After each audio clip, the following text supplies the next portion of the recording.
Chapter 36। समर्थ अपने बाबूजी के आदमियों से वहां से जाने को कहता है, लेकिन उन गुंडों का लीडर उल्टा उसे ही एटीट्यूड दिखा चला जाता है।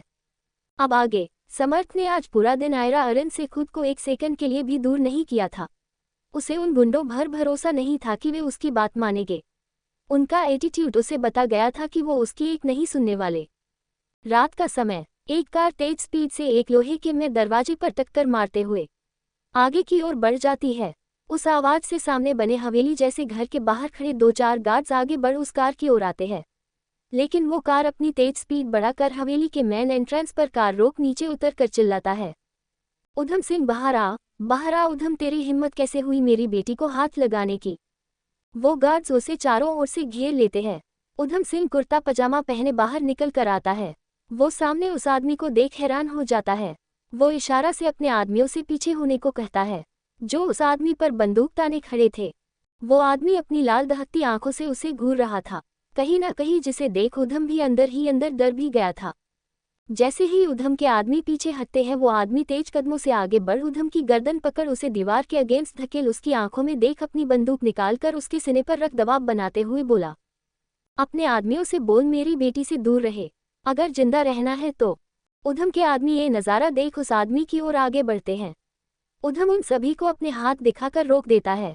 उधम डरते हुए अपना थूक निगलते हुए बोला, आपकी बेटी से भला मेरी क्या दुश्मनी, मैं तो आपकी बेटी को जानता तक नहीं। आयरा अरन मेरी बेटी है, तुझे उस पर हमला कर चुका। याद रखना, अगर तेरे कारण आगे से मेरी बेटी को खरोच भी आई तो मुझे वापस से आरबी बनने से कोई नहीं रोक पाएगा। 25 साल पहले जो मैं आरबी था वो मैं फिर बन जाऊंगा। तुम्हारी और उस विराज की साजिशों से हार गया था वो राघव भारद्वाज था, फिर से मैं अपने बच्चों के लिए पुराना आरबी बन जाऊंगा। वो विराज सिर्फ राघव भारद्वाज को जानता है, मेरे अंदर दफनाए गए आरबी को नहीं। इतना कह पीछे हट, अपनी पिस्टल से वहां आसपास शोपीस पर शूट कर उन्हें तोड़ देता है। राघव भारद्वाज की दहकती लाल आंखें सामने खड़े उधम सिंह को यमराज के साफ साफ दर्शन करा रही थी। राघव तेज कदमों से वापस अपनी कार में बैठ स्टॉट कर यहां से चला जाता है। समर्थ कुछ दूरी पर खड़ा वो नजारा देख रहा था। शायद वो अभी यहाँ आया था, उसने बस राघव की पीठ देखी थी। समर्थ उधम के पास आ उसे संभालता है, जो गहरी गहरी सांस ले अपने डर को काबू कर रहा था।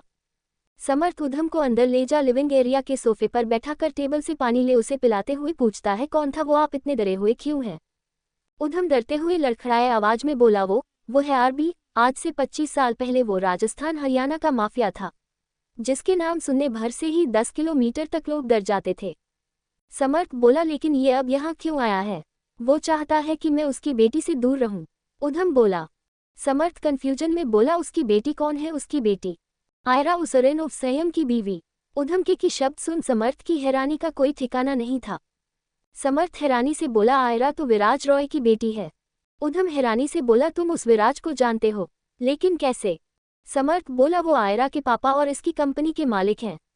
रोज ही मिलता हूं मैं उनसे, जब से मैंने ये असिस्टेंट का काम करना शुरू किया है तब से। उधम बोला, उस विराज से दूर रहना, जितना वो शरीफ दिखता है उतना है नहीं, सबसे ज्यादा कमीना है वो। समर्थ ये सुन थोड़ा कंफ्यूज्ड था, सब उसकी सोच से परे था।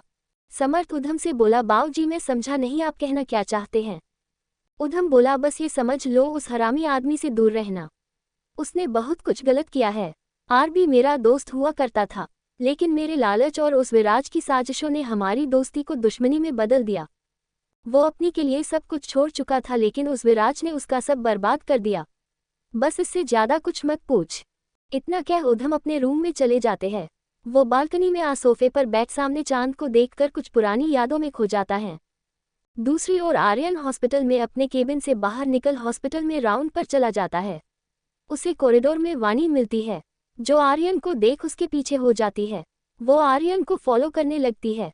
ये देख आर्यन चीर जाता है। वो पीछे पलटकर फ्रस्ट्रेट होते हुए बोला, तुम्हारी प्रॉब्लम क्या है। मेरे पीछे घूमने की बजाय अपने मरीजों का इलाज क्यों नहीं करती। अब बख्श दो मुझे। इतना बोल आर्यन हॉस्पिटल से बाहर की ओर चला जाता है। आर्यन अपनी कार में बैठ घर के लिए निकल जाता है। कुछ देर बाद आर्यन घर आ सीधा अपने रूम में जा फ्रेश हो आरवी के रूम की चला जाता है। वहां वो आरव को देखता है, जो बोल रीड कर रहा था, और आरवी उसके बालों में मालिश कर रही थी। आर्यन दरवाजे पर खड़ा बस सिंपल सुंदर सी क्यूट गर्ल आरवी को बड़े प्यार से निहार रहा था। कुछ देर ऐसे ही रहने के बाद आर्यन अंदर आकर आरव से उसका हाल पूछता है। कैसे हो चंप, अब पहले से बेहतर फील कर रहे हो? आरव जवाब देते हुए बोला, हाँ अब मैं पहले से ठीक हूँ डॉक्टर सर। आर्यन आरव के बाल सहलाते हुए बोला, ये तो ग्रेट न्यूज है। इतना बोल आरव आरवी की ओर देख बोला, तुम ठीक हो ना? आरवी बस बदले में अपना सर हमें हिला देती है। आरवी बोली, मैं डिनर की तैयारी करती हूँ। इतना कह वो किचन की ओर चली जाती है। आयरा और अरिन भी घर आ चुके थे। विवान, निया और कियारा लिविंग एरिया में आकर बैठ जाते हैं। कियारा और कर्ण का आज सारा दिन लड़ने झगड़ने में ही गया था। कुछ देर बाद सभी एक साथ बैठकर डिनर कर रहे थे। कियारा धीरे से कर्ण के कान में बोली, सुबह से मेरा सर खा रहे हो फिर भी तुम्हारा पेट नहीं भरा। कर्ण कियारा को इग्नोर कर बोला, संयम अगर मैं यहाँ रहूँ तो तुम्हें कोई प्रॉब्लम है? बाहर से आते मिस्टर भारद्वाज बोले, ये संयम कौन है? आयरा साइन लैंग्वेज में बोली, छोड़िए ये सब, आइए हमारे साथ डिनर कीजिए। मिस्टर भारद्वाज अपनी जगह बैठकर अपने मन में सोचते हुए बोले, ये संयम कौन है, पता लगाना पड़ेगा। हेलो लिसनर्स, प्लीज कमेंट करके बताएं कहानी कैसे लग रही है। Please respond.